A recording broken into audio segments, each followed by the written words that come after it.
বাড়ির পাশেই আমাদের ইটভাটা, তো এখানে আসলাম একটু ঘুরতে। তো তোমরা কেমন আছো বন্ধুরা? আমি তো অনেক ভালো আছি, আর তোমাদের ভালোবাসা অনেক ভালো আছি আমি। তো ওইদিকে হচ্ছে আমার বাড়ি, আর এই কাছাকাছি হচ্ছে ইটভাটা। তো দেখো ইটগুলো খুব সুন্দরভাবে সাজিয়ে রেখেছে।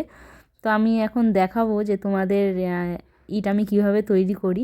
তো এখানে কিন্তু আমার সারাটা দিন আমি শেষ করি, বা আমার এখানে কিন্তু সময়টা আমি শেষ করে দিই। আমার খুব ভালো লাগে এখানেই, যতটুকু ডিউটির মধ্যে থাকি। তারপরে দেখো আমি কোদাল হাতে নিয়ে নিয়েছি, আর এখানে এত সুন্দর করে মাটিগুলোকে মানে তৈরি করে রেখে দিয়েছে, খুব সুন্দর, খুব সফট মাটিগুলো, খুবই সুন্দর। তো গাছ লাগালে কিন্তু খুব গাছ হবে কিনা জানি না আমি, তো এই মাটি দিয়ে ইট বানানো হয়। তো খুব ভালো লাগছে। তা হাতে একটা বল করে নিলাম, তো এইটা দিয়ে কিন্তু ছোটাছুটি করলে খুব মজাও হবে। তো দারুণ লাগছে। তো দেখো আমি খেলছি মাটির দলা করে বলের মতন করে। তো দেখো আমি এখন ইট বানাবো। তো তোমরা দেখো, ভিডিওটা দেখতে থাকো।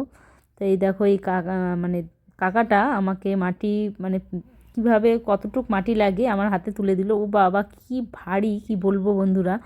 তো এরা খুব কষ্ট করে ইট বানায়, বা খুব কষ্ট করেই পয়সা ইনকাম করে। তো এটা কি তীর না ধনুক? তো কাকু বলছিল এটা ধনুক। তো দেখো, তো এটা খুব ভালো লাগছিলো। তো এটা দিয়ে কাটিং করে মানে বাদবাকি ছাট মাটিগুলোকে ফেলে দিতে হয়। তো আমি আস্তে করে ঢাললে হয়তো ইটটা তৈরি হতো, ঠাকভাবেই তৈরি হয়েছে, কিন্তু আমি একটু উঁচু থেকে মাটিটাকে ঢেলে ফেলেছি। তো কারা কারা নেবে ইট, চলে আসো।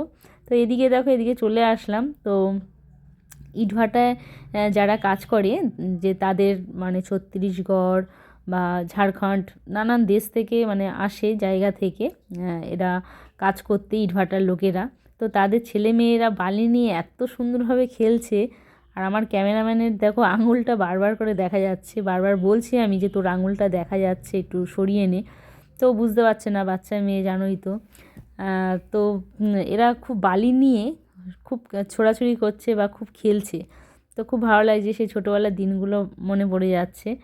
আর এখানে আমি চলে আসলাম তোমাদের ভালোবাসায়, অনেক অনেক ভিডিও বানাই, অনেক সুন্দর সুন্দর কমেন্ট করো তোমরা, যার যার ভালো লাগবে একটু কমেন্ট করো, একটু ভিডিওটাকে শেয়ার করে দিও, একটু লাইক করে দিও।